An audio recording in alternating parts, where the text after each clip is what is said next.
Let's dive right back into one of my personal favorites, the side push kick. It's popular in movies, it's popular in MMA fights, and now I'm going to make it even more popular.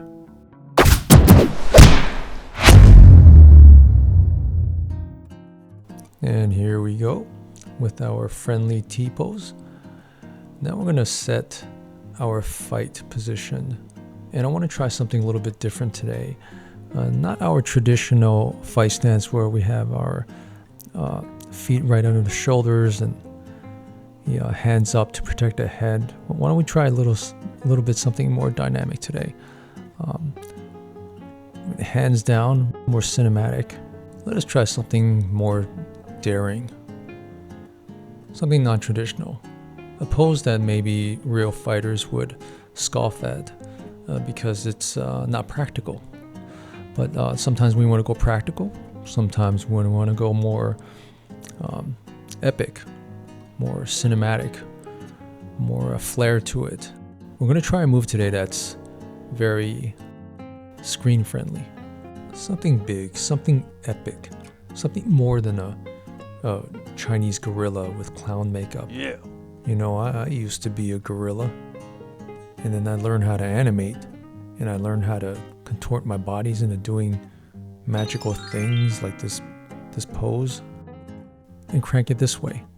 And now this looks kind of ugly right now, but you'll see what I'm doing.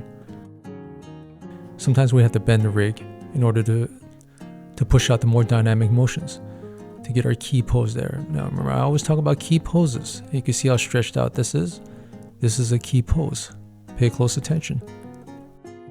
You can see how I'm setting up the positions of the legs, the spine that holds it up, setting these areas here, making it more believable, seeing that there is balance, true balance throughout the spine, and the energy pushes right off that right foot.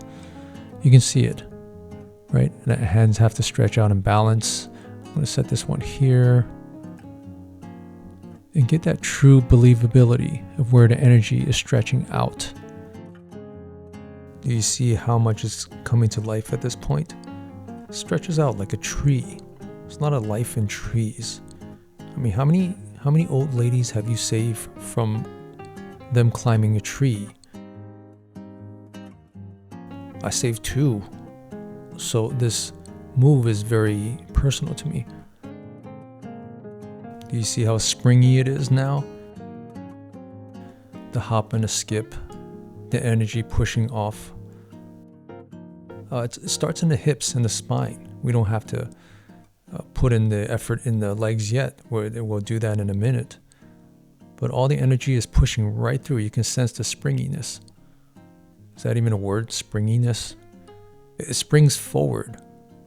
Oh, hang on. I need to set up these floppy arms here because shoulders are important too. That brings the balance that connects to the spine and makes it spring. Good animators can bring motion that gives the illusions of physics. I mean, you know, I can roll down a hill faster than a 700-pound dude. It's not gravity, it's purely technique and physics. Landing is a whole nother story. So you see how I'm setting up the left foot here and how it lands on this foot here. So the energy is pushing into the kick, but we're landing on the left foot. So we have to balance that out. We have to make it believable that it's coming down on this foot here.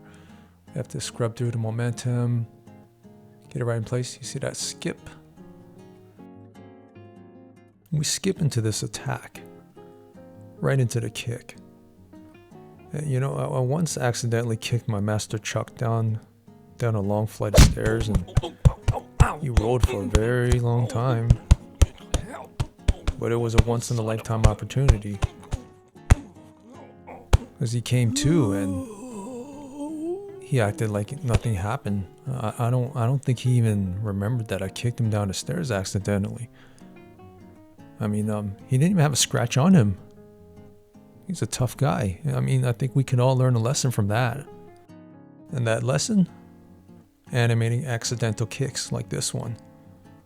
Let's keep focused here. And I'm just going to fine tune some of the fingers here. You see, the fingers bring light touches of balance.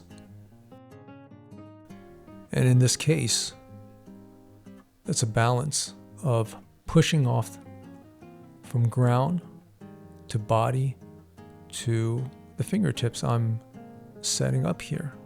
All right, so I got my motion trails. You see this motion trails I'm always measuring with, making nice light curves, and we're pushing from the back foot.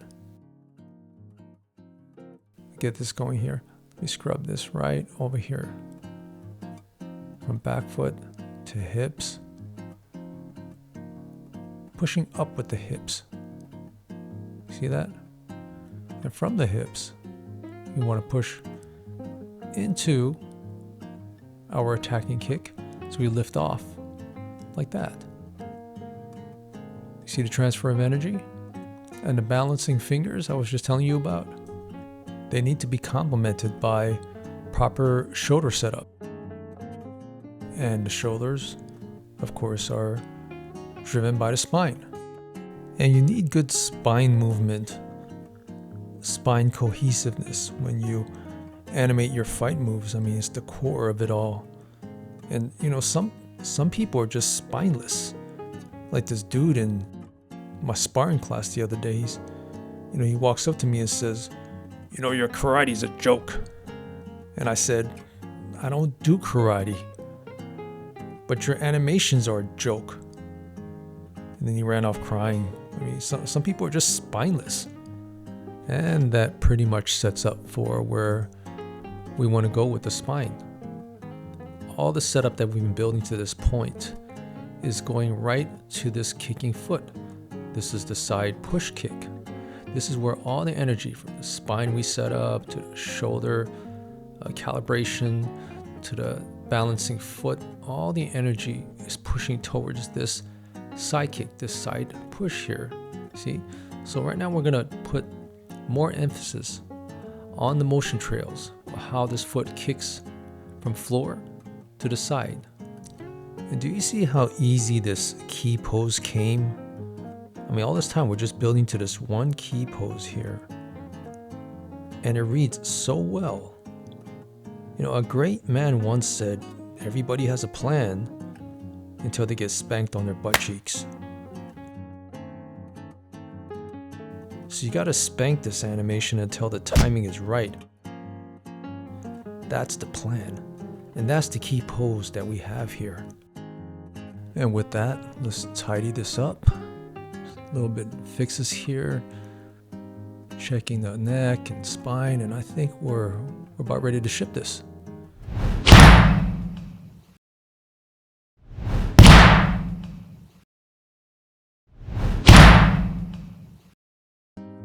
Well, that's it for this one. I hope you had as much fun as I did animating this. It's impactful. It is full of keyframe dynamite. Tell me, what kind of fight moves do you want to see me animate next? Leave it in the comments. I will see you in the next round.